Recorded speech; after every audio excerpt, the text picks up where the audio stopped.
the overarching question of the conference, what does it mean to be human in an inhuman age? A striking formulation, but also one that may predispose us to certain answers. So what I think we're going to have the chance to enjoy very much with this session is a way of thinking about that formulation differently, and then asking whether substituting terms and then substituting even for intellectual activity, different sorts of activity, can help us to answer that question very differently. So perhaps instead of what does it mean to be human in an inhuman age, we can ask a question that comes out of the title of the performance to be given to us by Heather Gold. The title being With Being in a Networked Age. Please join me in welcoming Heather Gold.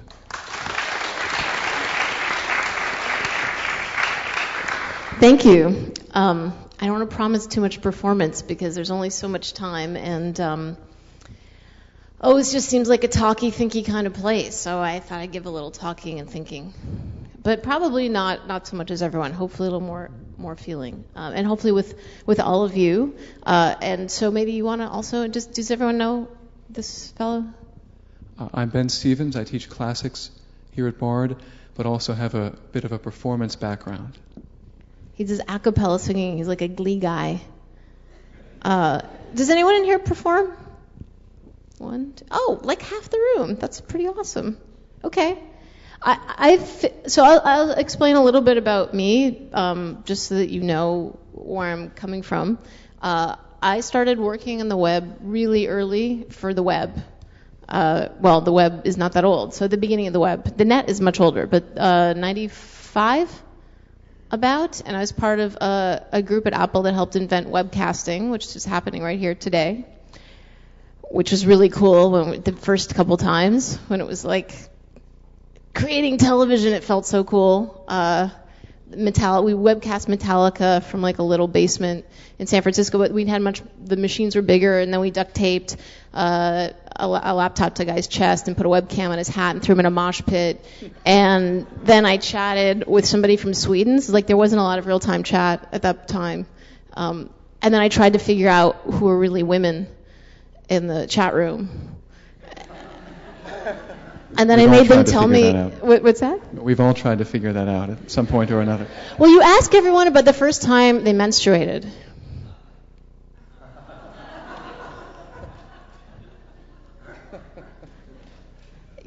A lot of people in here do it. I know people don't like to talk about it, but it's like life. We're going to be human, right? Or if I talk about maybe Hegel, that'll be a little more comfortable. Yeah, we menstruate. It happens. Okay, what? Maybe certain sorts of human we can sort of scale up to. Go for it. Okay. Am I getting footnoted or something? Everything, I think, is being annotated automatically. Okay. And tweeted. If you have any questions privately for me, 518-929-4002. Yeah. So just to be clear, if there's anybody in here who uses Twitter besides me, I started using the hashtag. You have to be in the closet about that or something? What's your name? Cody? Actually, will this record? I don't know who's doing the recording. Do you need a mic on anybody to get their voice? Okay, Taku, would you come and, I'm sorry, what? Cody? Okay, do you mind, just jump over a couple of those things? To Taku. Okay. Hi. So Hi. why are you closeted about using Twitter? I don't know. Twitter it seems kind of self-indulgent and superfluous. Does anyone not know what Twitter is? It's fine if you don't know. It's probably You all know what it is, okay. Great. Yeah. So I'm using, by the way, hashtag being human, if you want to. And then unfortunately, there's like a big British television show also that ended up using being human, because you use a hashtag to find the stuff after and to find other people. Sorry, Cody, come back. You think it's self-indulgent, or other people make you feel that it's self-indulgent, or? Yeah, it's kind of weird. I have like this weird embarrassment about Twitter. I mean, because it's that voyeuristic aspect of like the connected media age where we have to tell everybody everything we're doing at every That's not second. voyeuristic. That's sharing. I mean, it's the part of sharing with other people, other or side. exhibitionism. Maybe. Like it's. Yeah, I don't know. Actually. You don't know why you're uncomfortable with it. Yeah, no.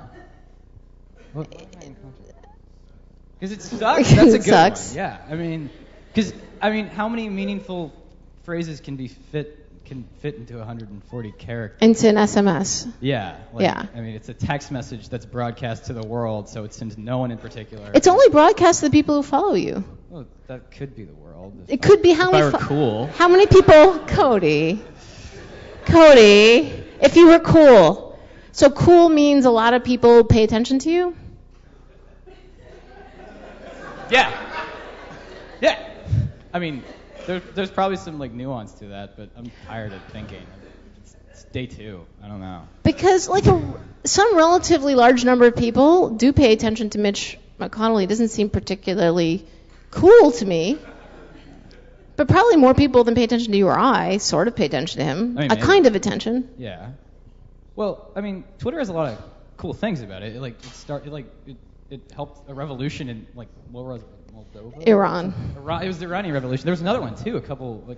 There's revolutions happening all the time, and you know what? You won't find out about it on CNN because Twitter's covering it 48 hours ahead of CNN. Yeah. So Twitter can be like the avant-garde news force, I suppose. It's decentralized. It has the capacity for. Okay, so here's lots of ideas of things you like about it, but you feel a little embarrassed about using it. Yeah, because I don't really have a reason to use it. It's just. You don't have a reason. It's just fun. Do you anyone you talk to? Did you meet anyone through it? I think spam bots are really nice if you get to know them. Okay. So. No actual people. No, I mean, I haven't been using it for that long. So. Okay, you're pretty new. All right. So if you want to follow me, it's an option, totally optional. HEATHR, Heather Lake Flickr. And so there's one person here, Steig, or where are you? Jay Steig? Are you not in the room? You left from he told me I had to leave. He's somebody I met through Twitter. I haven't met him in person, but we started talking to each other because we were both tweeting about this conference. And eventually I'll meet him if he's here today. Look how intimate that is. It was through a horrible box, Sherry Turkle. It almost killed me before I met him, but we will meet each other and talk in person.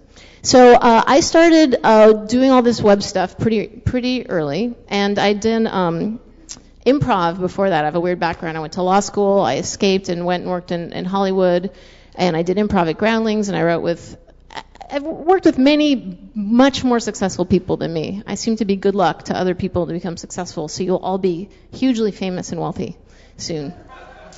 And then when I got back to, I started using the net because I was in law school and I wanted to do feminist academic stuff. And there was like one feminist in my law school, Northwestern. It was almost illegal to be feminist there. And there was a great listserv, Femger, with these amazing, brilliant professors. So there was almost no one else there. So I had access to all these professors who would talk to me, who were at UCLA or all these other schools. And I learned really fast that I could talk to people and have access to them very quickly, even if they weren't near me. And that made a huge impression on me. And I realized in about 3 minutes of using it that the movies were all going there. Like all the modes of expression I was interested in were going to be here. And that was how my early kind of web interest started. So the web interest in you, Heather, came about because of a meaningful connection. Totally. I couldn't have a conversation. I was in the kind of place where people would be like, hey, feminist, pornography.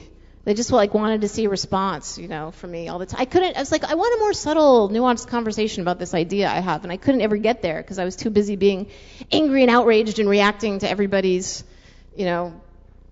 problems with feminism. Can I ask, if it's okay for me to ask a question of the crowd too? Sure. Whether closeted or not, are there other meaningful connections that have been developed out of virtual conversation?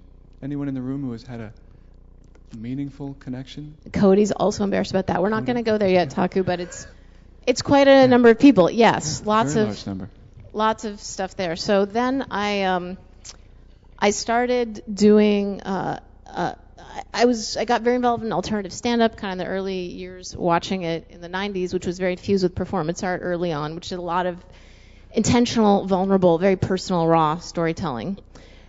And then started performing and producing that in San Francisco in the mid-90s. And I was doing a show at South by Southwest with a bunch of geeks, people who helped really build the web really early, the people who built Flickr and the people who built Twitter and the people who built a lot of the sites that people use. And I was doing a typical stand-up setup, which is this pretense that I'm going to ask everyone a question, like I care about what you say, which they mostly don't, when it's usually kind of a false thing. And the setup of the bit was, anybody here have repetitive stress injury? And someone yelled back, we can't raise our hands. And I was like, that was awesome. And so much funnier than anything I wrote. What's your name? And then I realized, what if I didn't write all the jokes? Which only occurred to me because I'd been hanging out in Silicon Valley and someone had explained object-oriented software to me. That's the only reason it occurred to me. What if everyone I was around, I didn't have a lot of other comedic performers at that point in San Francisco. I was around all these web entrepreneurs were focused on how do I help other people do stuff without me? How do I not need to be there for them to express themselves, to create something? It had a lot to do with loss of control. And so I started playing with the room. And because people, I was like, what if you're all... So I've spent like 10 years doing these large conversations. And I'm a little bit torn between responding to stuff in the last day and a half or maybe trying to give you guys more of a chance to really respond. And then we got to real-time web the last couple of years of social media, with Facebook, with Twitter, where it feels like you're at the same time. I mean, Cody, don't you feel like when you go on Twitter that there's other people at the same time as you? Yeah, okay. But the rest of the web feels more like a bulletin board at the grocery store. You know, here's a thing, and then you come back later another time, and maybe they say something, and then you come back and take it down. So it's more like performance space. We're all performers now, which is why you're worried, like every performer, if anyone cares about anything you're doing. Yeah?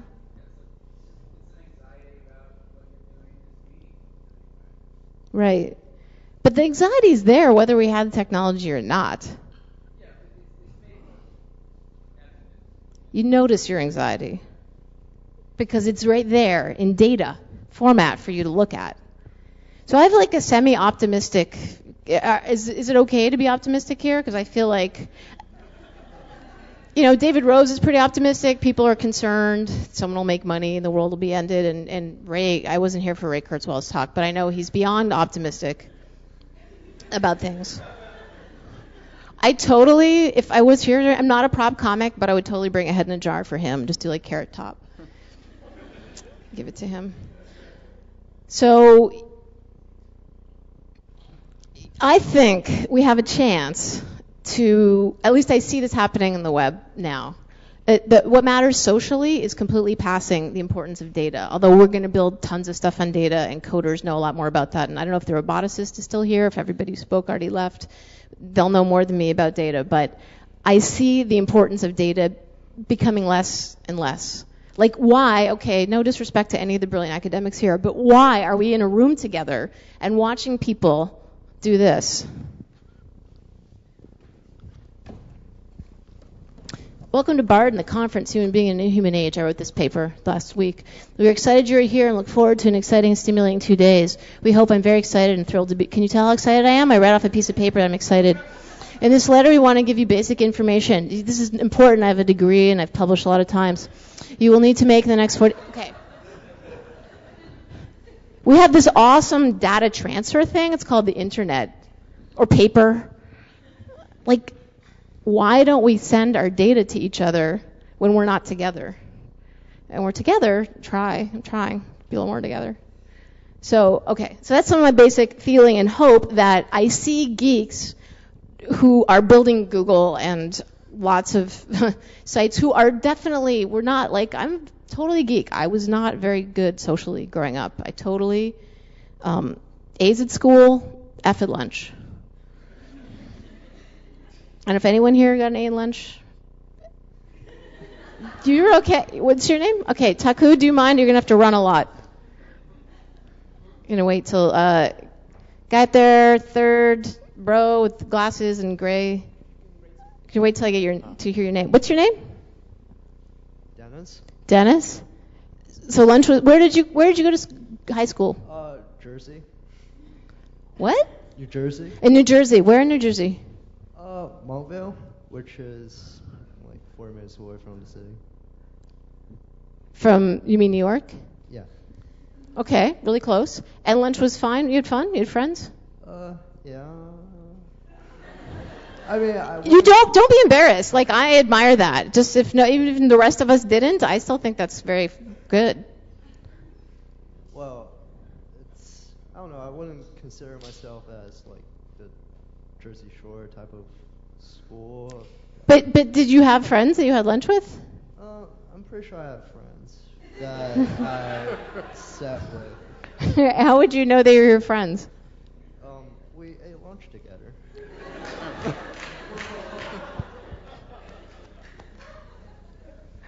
I know. My robots don't eat lunch with me ever. So, was it the same people every day, or did it change up? Same people. Same people? What did you guys talk about? Life. Life? Sometimes. Maybe you can hold the mic a little bit closer to your mouth. Oh, okay. Okay. I know it seems unnatural to do this. You have to like kiss it, basically. Okay. I can try. Is that awesome? Yeah. Whoa. Okay. Wow. Oh, well, Cody, make sure you're tweeting this. Okay, good. What did we talk about? I mean, it's all right. Was it like, were you a nerdy group? Were you like playing D&D? Were you talking about who you were dating? Were you talking about TV? What were you talking about? I don't know. You don't know. Okay. I'm sorry, but high school life is like a blur to me. It's like a blur. But you had friends. Now, do you know how you got them? Chance. Okay. Taku, do you mind? Thank you, Dennis. Dennis from Mobile? You're awesome. Okay. Dennis, I had no one to eat lunch with. And I'm not saying this to all of you so you have pity and sympathy. I'm merely saying I had to learn how. That's the only reason I can describe some stuff is because I couldn't do it before. So there's a lot of, among geeks, like, how does this social thing work? Right? Like Google, does anyone know what Google Wave is? Few nerds. And that it's dead already, right? Because it sucked. Who's the suck guy with the glasses? And does he get it? What's your name? Joseph. Did you try it? Did you think it sucked? It was awesome? Are you just contrarian or you totally dug it? Give the line again so you get your laugh. Collaborate with myself as much as I wanted. Okay, so you didn't have anyone else sign up on Google Wave with you? No. No. That was why I died. Do you code? I was the only person using it. Gina Trapani was totally using it. I'm pretty sure that was just another name for me.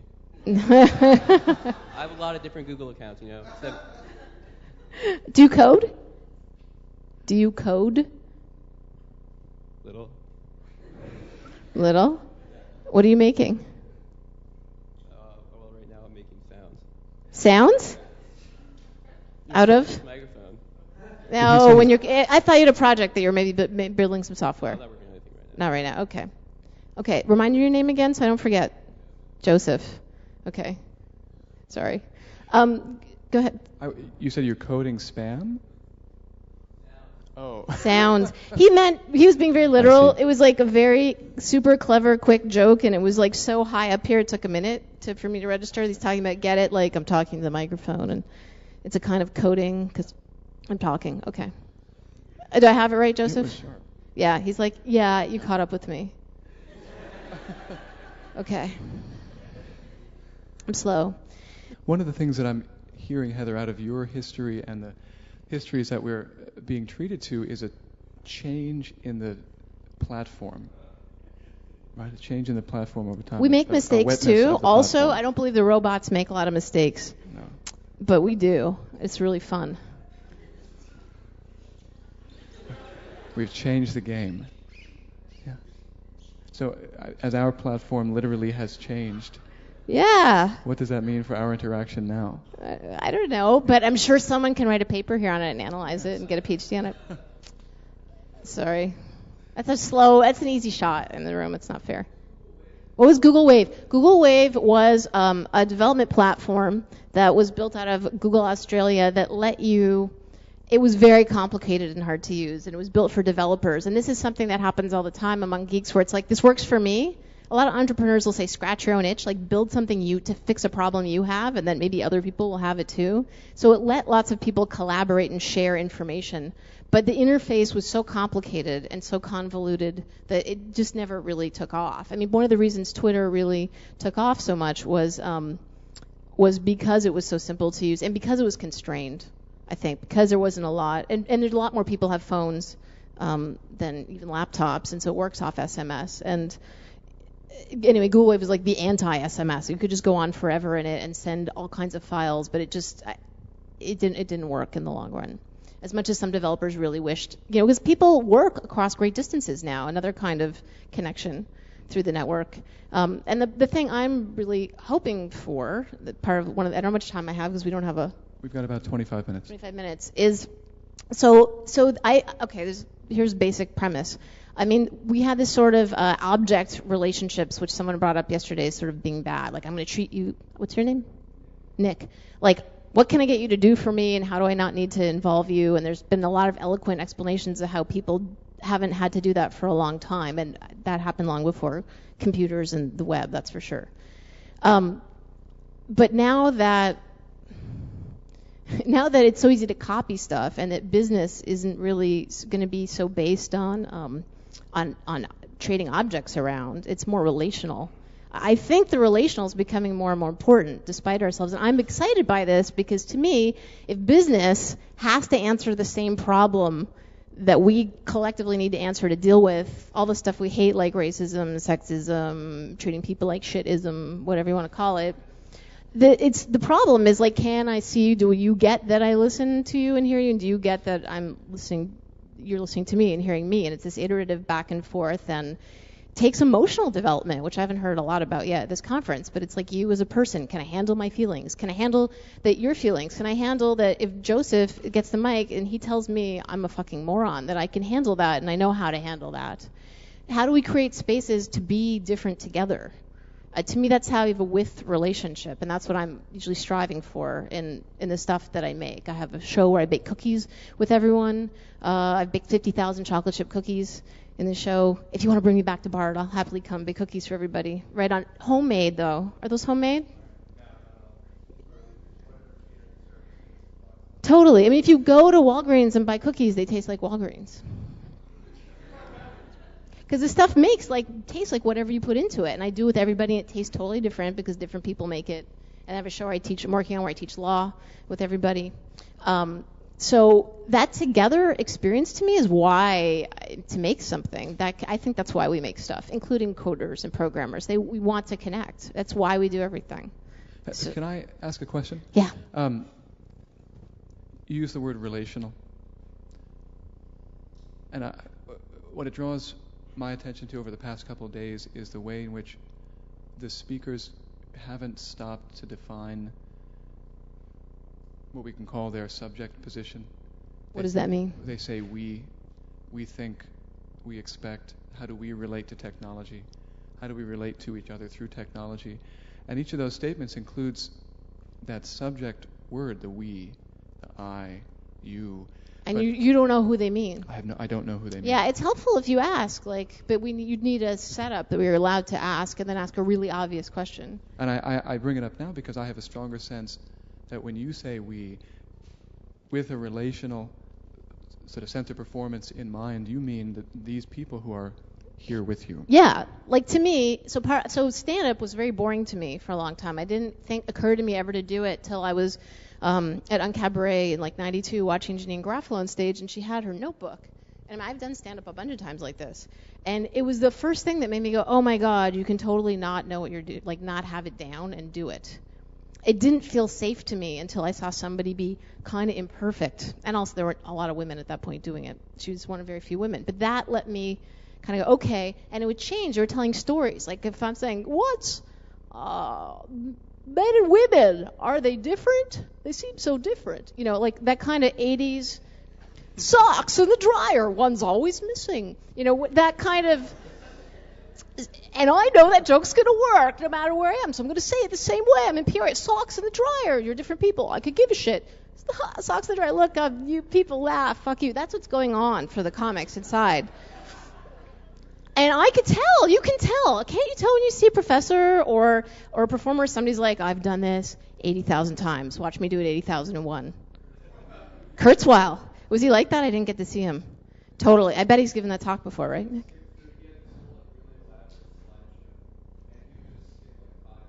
Right. I'm not a fan of slides. I mean, I occasionally do them, but usually the slides are so you don't look at the person. And I really want us to To me, you're giving up all your power. It's like, here I am, here we are, we get to be together, but watch the slides that I could email you.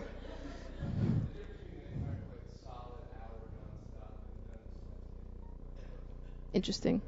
So that repeatability thing I found really boring, and I think I was saying to Leah, who I was fortunate enough to meet last night, who I would wish could be like up here dancing, would be much more interesting than this. That repeatability thing is really like, tremendously great performers can make something that they've done before be infused with power, but because they're super here and present, and that's all about emotion and being and physicality and I don't know, stuff that people call spiritual and something that maybe the philosophers here could define better than me, but stuff that's hard to totally grapple with. But I wanted to change every time because I was bored out of my ass. And I think we've seen, especially the younger you are, the more media you've seen and sucked in and information, and so you're just like, I know that bit. I mean, how many movies or whatever you've seen where you're like, I know what's happening next. Sometimes it's gratifying because you know the same thing is going to happen. I guess it's kind of reassuring. But often I wanted to be able to change. The only way it was going to change was to have you talk to me because you're here at Bardnick, and when I go to, Toronto or some other place, you might not be there. It'll be different. So I wanted that feeling of here we are together. So that's part of why I really started following this. How do I involve everybody else? And sometimes try, hopefully, that, they'll get the even bigger laugh, like Joseph. Hopefully that was satisfying for you. You're funny. It's like, I know. So casual. Okay, so I don't know. I feel I have to stand up at certain times, but that's part of what was driving me. And I think it's essentially more feminine. I don't think that only women do it, but I think we've called it this feminine thing. It's like, how are you? Are you okay? I'm really worried. Are you okay? Or Jewish, whatever you want to call it. Back and forth. I'm noticing. Are you noticing? I'm not okay unless you're like this thing, which is all we do. And to tummel a room, this is an old Yiddish word, in the Catskills, these entertainers would do to get everybody involved, or dance at the wedding or be involved. Like, wouldn't you rather be in something and make it than just watch it? And that's why I think things are moving the way they are. And that's why I'm hopeful that the network will let us have more of that and more a chance to feel seen and be responded to. I don't think our need to be responded to was invented by the cell phone. It's a psychological development. I don't know if Professor Turkel's still here. She's an actual psychologist, but it's my basic understanding is that's how we develop, right? Like, you get seen, you get mirroring, and then you go, oh, I'm here. I didn't know I was here until someone told me I was here. Hopefully the internet could turn into an identity workshop, and she was optimistic. She wanted to be optimistic about that being true. Did she seem, Nick, to you optimistic? No. In the end, she hesitated and then said, but what ends up happening is that it becomes a replacement. So for you use, I'm going to guess, a computer and the internet and your phone. Is it a replacement for you for being with people in person? No. Yeah, that's what I thought. Yeah. So I see where you're going. And I agree. I just think that the hope that we can make a community or have community is obviously there and especially real for a lot of young people or people that use the internet, because I have friends in all over the world now, right? Yeah. My friend lived in Kenya for 2 years and right. I saw her a lot because of Skype. Right. So it's real seeing. Do you mind, Taku, if you take it? Thank you, Nick, for your participation. It's real intimacy. Just because I'm using the phone or, pretend it's an old phone so it's not digital so you're not so scared of it. It's the same thing. Hi, I feel close to you, or talking. I'm not the technology really works best when you don't even pay attention to you're using it. You're just so used to it. Glasses, look at that. They work really well. Technology. I'm using them. Oh my God, I'm a robot now. I have the glasses. So I think that getting more feedback is helpful. I think most people, okay, here's my amateur post-therapy comment. I don't think we're that securely attached. No one's mentioned parenting yet in the last 2 days. I haven't gotten to do that yet, but it seems really important to me. Can you feel? Can you know what you feel? Can you handle someone else's feelings? That seems to me more indicative of what we need to do, and that somebody might connect with you out there, and someone might be able to handle your feelings, even if mom and dad can't, because you're texting them, and you feel okay, I'm not crazy. I talked to, Is it too much of a pun to say that the network allows us to cast a wide net?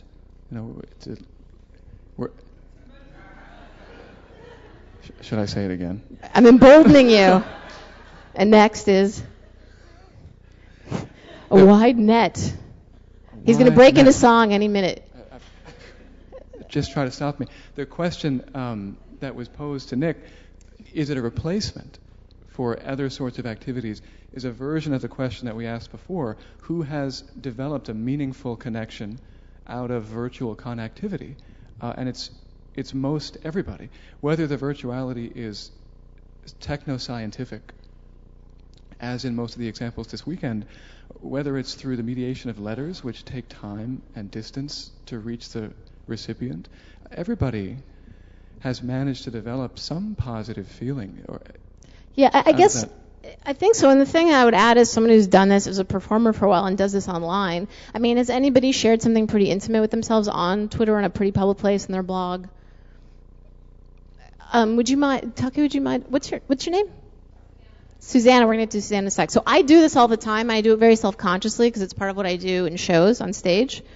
I had a miscarriage this summer, and I made a choice when I was trying to get pregnant to share that experience publicly because I don't think many people know, especially because as someone who's gay, I don't have equal rights in a lot of the country, and I wanted marriage and equality in New York to pass. And I figured the more visible I was about, here's really what this is like the nitty-gritty boring part about how it's expensive and legally complicated.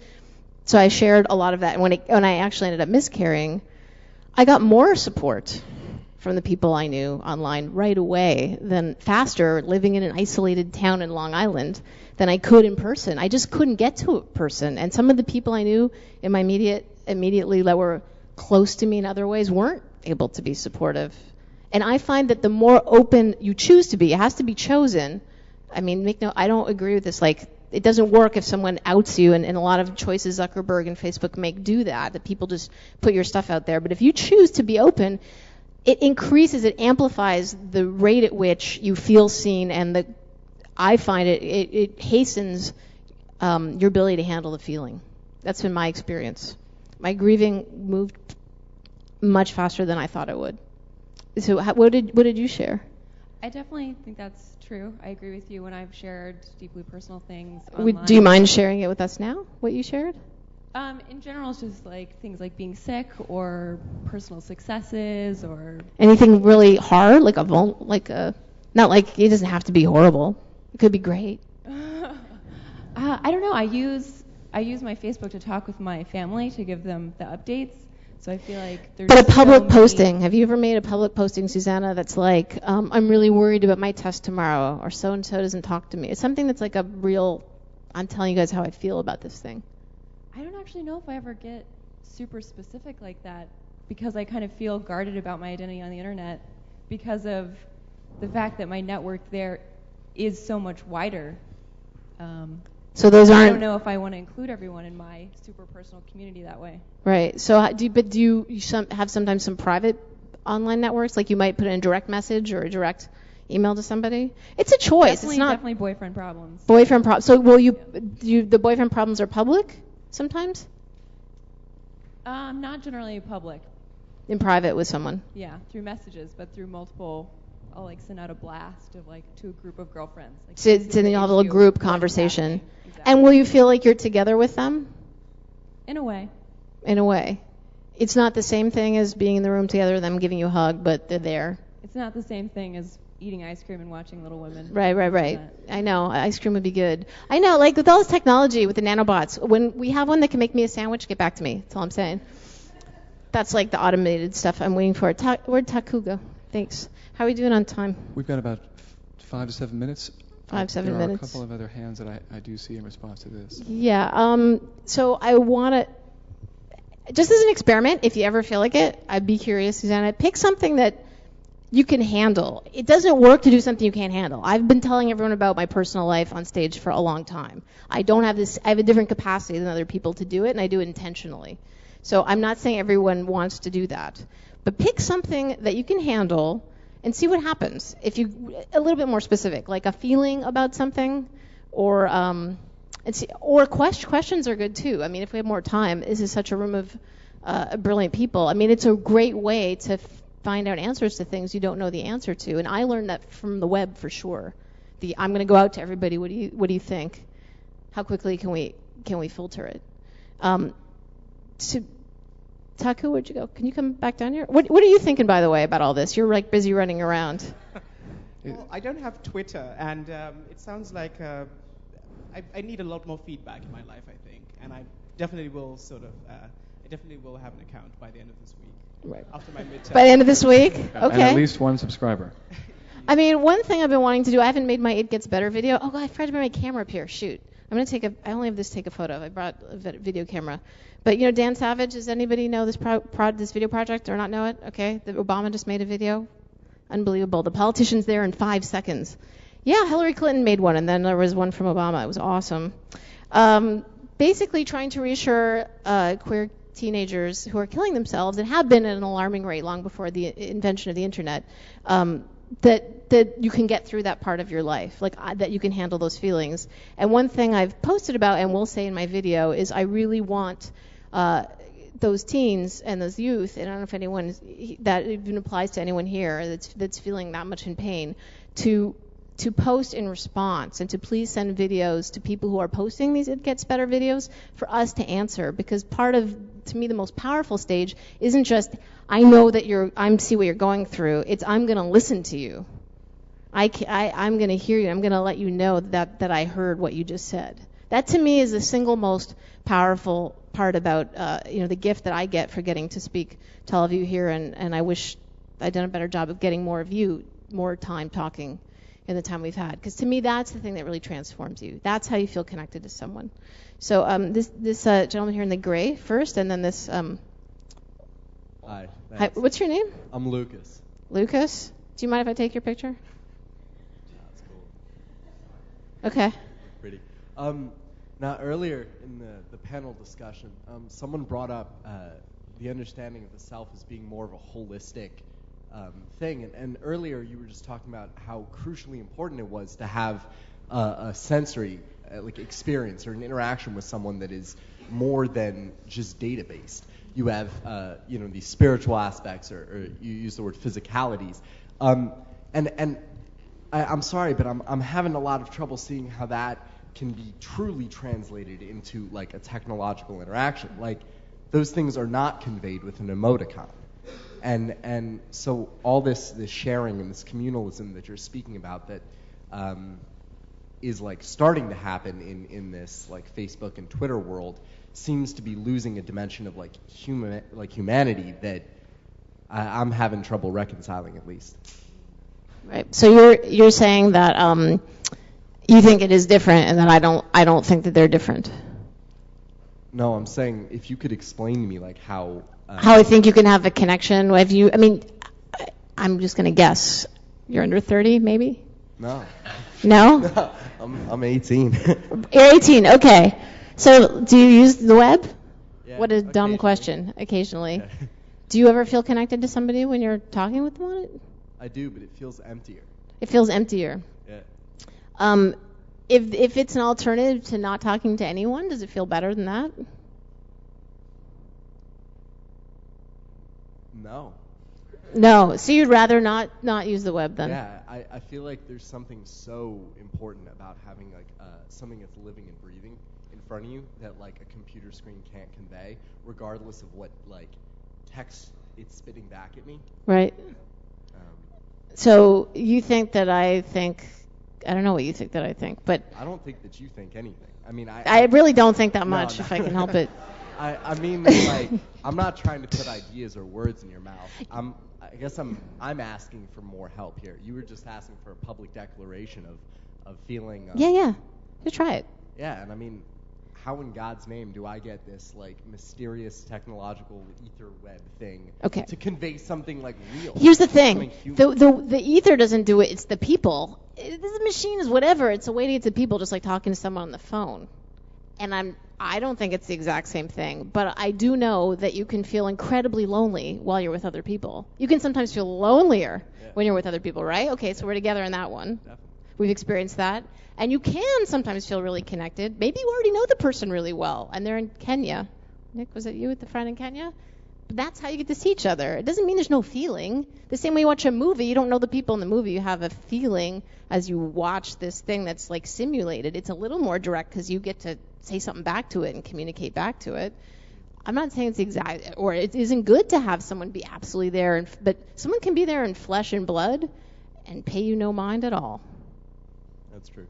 And that, from my experience, is pretty painful. And a lot of pain can happen in private, too. I mean, I don't think privacy, I'm not saying obliterate privacy. And by the way, I'm also a judge for the Webby Awards. I've never heard the term Webberati ever used in the history of the Webby Awards, nor have I ever met anybody from that geek culture who doesn't think privacy is important or doesn't support the Electronic Frontier Foundation or isn't interested and are the most critical of Facebook and other places that take self-agency away from not being able to choose when and how you share your data. So that was news to me. I don't know how that was taken from yesterday's, and I just want to drop that because it was something I heard Professor Turkle say that I thought wasn't representative to me from my experience. So I'm not saying it's the same thing, and I'm not saying we don't want to feel close. And I mean, how many people do we end up having as intimate partners? I mean, it takes work to have intimacy. We have to do the work. I don't think there's any way around that. That's my experience. I mean, I just think you can sometimes have it with people who aren't physically with you. Maybe you haven't, and I'm really sorry. I mean, I want everyone to have as much of it as possible. It's out there. Heather, I feel like I need to hug you. I'm not standing in the way of that. Okay. But it may Do we have have time? It may have to wait. We have time for one more. Wait, time for one more? Okay, I'll hug you after if And I that's think okay. If you want, I'm into mutuality. I wouldn't force it on you. I think you had pointed to the gentleman in the tie. Tie, yes. I'm sorry, what's your name? I don't mean to objectify you into a tie. My name's Bill. Bill. And I remember when the word FaceTime came into my life, how helpful and grounding it was. And I began to sort out the virtual relations which were predicated on an earlier FaceTime experience. Okay, Bill, you got to slow down. You're losing me. Hold on.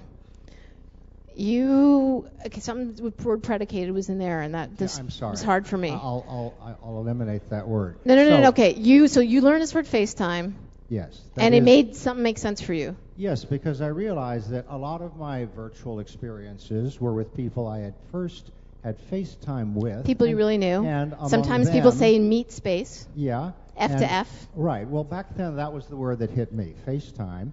And then with some of those with whom I had FaceTime, I had connected. Right. And then the kind of virtual experience was I had different. with them was built on the earlier And did it feel more FaceTime. intimate, Bill? Then there's the other Bill? kind. Yes. Bill? Did you hear me? I know I get to have a microphone. Could you hear that? It was a question.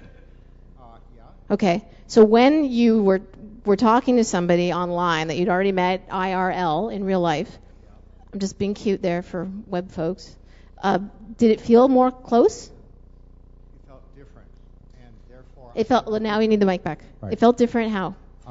Because our FaceTime and our connection earlier enabled a certain kind of communication, which I, like Lucas, don't feel I have with people I've never met. You've never met.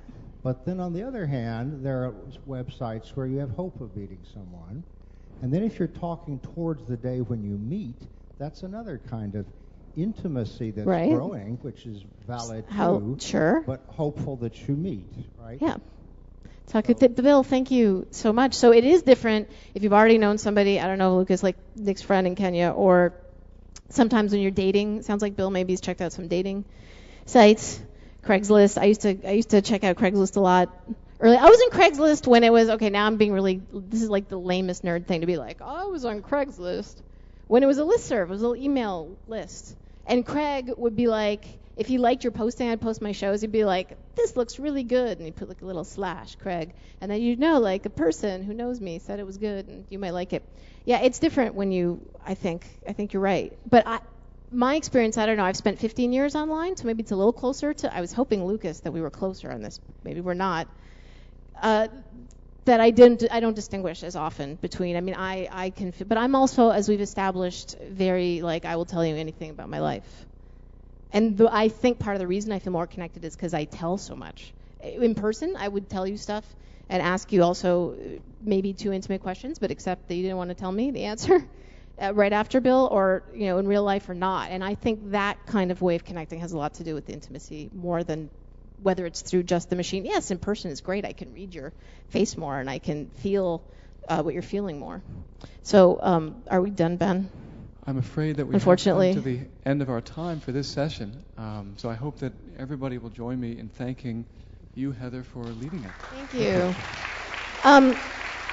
Thank you. I want to just mention a couple things if you're curious. If you want to talk to me on Twitter, I'll be here. You can talk to me anytime. At HEATHR.